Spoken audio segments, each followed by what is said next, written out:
ಅವರು ಸರ್ಕಾರದ ಕಾರ್ಯದರ್ಶಿ ಶಾಲಿನಿ ರಜನೀಶ್ ಅವರ ಬಗ್ಗೆ ಅವಹೇಳನಕಾರಿ ಹೇಳಿದ್ದಾರೆ.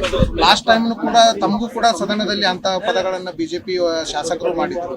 ಮತ್ತೆ ಈಗ ಪುನಃ ಅಂತದ್ದೇ ಒಂದು ಮಾತನ್ನ ಅವಹೇಳನಕಾರಿಯಾಗಿ ಮಾತನಾಡಿದ್ದಾರೆ. ಏನ್ ಮೇಡಮ್ ಏನಾಗ್ತಿದೆ ಅಂತ ನೋಡಿ, ಇದು ಬಿಜೆಪಿಯ ಸಂಸ್ಕೃತಿಯನ್ನ ಎದ್ದಿ ತೋರಿಸುತ್ತೆ. ಯಾಕಂತಂದ್ರೆ ರವಿಕುಮಾರ್ ಅವರು ಅಷ್ಟೇ ಅಲ್ಲ, ಪದೇ ಪದೇ ಈ ರೀತಿಯ ಅಂದಂಥ ಹೇಳಿಕೆಗಳನ್ನ ಮಹಿಳೆಯರಿಗೆ ಅಪಮಾನ ಮಾಡುವಂಥದ್ದು ಅವರ ಚಾಲಿಯಾಗಿಬಿಟ್ಟಿದೆ. ಬಿಜೆಪಿಯವರು ಎಲ್ಲರ ಮನಸ್ಥಿತಿ ಇದೆ ಏನಪ್ಪಾ ಅಂತ ಹೇಳಿ ಇವತ್ತು ನಾವು ವಿಚಾರ ಮಾಡ್ತಾ ಇದ್ದೀವಿ. ಇವತ್ತು ಶಾಲಿನಿ ರಜನೀಶ್ ಅವರು ಯಾರು? ಅವರು ಒಂದು ಸರ್ಕಾರದ ಚೀಫ್ ಸೆಕ್ರೆಟರಿ, ಅಡ್ಮಿನಿಸ್ಟ್ರೇಷನ್ನ ಚೀಫ್ ಸೆಕ್ರೆಟರಿ. ಹೇಗೆ ಶಾಸಕಾಂಗಕ್ಕೆ ಹೇಗೆ ಮುಖ್ಯಮಂತ್ರಿ ಅವರು ಇದಿರ್ತಾರೆ, ಹಾಗೆ ಅವರು ಕೂಡ ಅಡ್ಮಿನಿಸ್ಟ್ರೇಷನ್ ಡಿಪಾರ್ಟ್ಮೆಂಟ್ಗೆ ಅವರು ಕೂಡ ಚೀಫ್ ಸೆಕ್ರೆಟರಿ. ಅವರ ನೈತಿಕ ಸ್ಥೈರ್ಯ ಕುಗ್ಗಬೇಕು, ಮಹಿಳೆಯರು ಯಾರೂ ಕೂಡ ಮುಂದೆ ಬರಬಾರ್ದು. ಅವರ ಒಂದು ಮನುಸ್ಮೃತಿ ಏನಿದೆ ಅಲ್ಲ, ಬಿಜೆಪಿಯವರ ತತ್ವ ಸಿದ್ಧಾಂತ ಅಂತ ಹೇಳ್ತಾ ಇರ್ತಾರೆ, ಮನುಸ್ಮೃತಿಯ ಏನಿದೆ ಅಲ್ಲ, ಅದನ್ನ ಎಲ್ಲ ಕಡೆ ಬಿತ್ತನೆ ಮಾಡಲಿಕ್ಕೆ ಹೊರಟಿದ್ದಾರೆ. ಇದು ಅವರ ಭಾವನೆ. ಯಾಕಂದ್ರೆ ಅವರು ತಾವಾಗಿ ಈ ರೀತಿ ಹೆಣ್ಮಕ್ಳ ಬಗ್ಗೆ ವಿಚಾರ ಮಾಡೋದ್ರಿಂದ ಇಂಥ ಭಾಷೆಗಳು ಬರ್ತವೆ, ಅಚಾನಕ್ಕಾಗಿ ಬರೋದಿಲ್ಲ.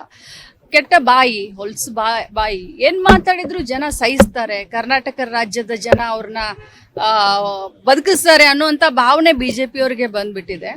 ಇದನ್ನ ಅತ್ಯಂತ ಖಂಡನೀಯ. ಯಾಕಂತಂದ್ರೆ ಹಾದಿ ಬೀದಿಯಲ್ಲಿ ಹೋಗುವಂತ ಹೆಣ್ಮಕ್ಳಿಗೆ ಅವಮಾನ ಮಾಡಿದ್ರೇನೆ ಅದನ್ನ ಖಂಡನೆ ಮಾಡೋದು ನಮ್ಮ ಸಮಾಜದ ಧರ್ಮ. ಅಂಥದ್ರಲ್ಲಿ ವಿಧಾನಸೌಧದಲ್ಲಿ 10 ಜನರ ಎದುರುಗಡೆ ರಾಜಾರೋಷವಾಗಿ ಒಂದು ಚೀಪ್ ಮೆಂಟಾಲಿಟಿ ಇಟ್ಕೊಂಡು, ಅದು ಯಾರು? ಕೌನ್ಸಿಲ್ನ ಚೀಫ್ ವಿಪ್ ಅವರು. ಏನು ಸಣ್ಣ ಮಗ ಏನಲ್ಲ ರವಿಕುಮಾರ್ ಅವರು, ಬಾಯಲ್ಲಿ ಬಟ್ಟಿಟ್ರೆ ಏನು ಕಚ್ಚುವಂಥ ವಯಸ್ಸೇನಲ್ಲ.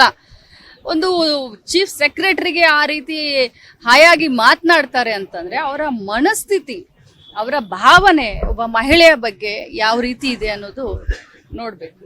ಮೇಡಮ್, ಈಗ ಒಂದ್ ಕಡೆ ಹೆಣ್ಣಿನ ಪೂಜೆ ಭಾವನೆಯಿಂದ ನೋಡ್ತೀವಿ ಅಂತ ಹೇಳ್ತಾರೆ, ಅದೇ ಹೆಣ್ಣಿನ ಬಗ್ಗೆ ಅವಹೇಳನಕಾರಿ ಮಾತಾಡೋದು ಅಂದ್ರೆ ದ್ವಂದ್ವ ನಿಲುವುಗಳು ಬಿಜೆಪಿಯಲ್ಲೇ ಇದೆ ಅಂತ. ಖಂಡಿತವಾಗ್ಲೂ ಬಿಜೆಪಿಯ ಸಂಸ್ಕೃತಿ ಅಂತ ನಾನು ಪದೇ ಪದೇ ಹೇಳ್ತಾ ಇದ್ದೀನಿ. ಮನು ಸಂಸ್ಕೃತಿ ಏನಿದೆಯಾ ಆದ್ರೆ ಎದ್ದು ತೋರಿಸ್ತಾ ಇದೆ.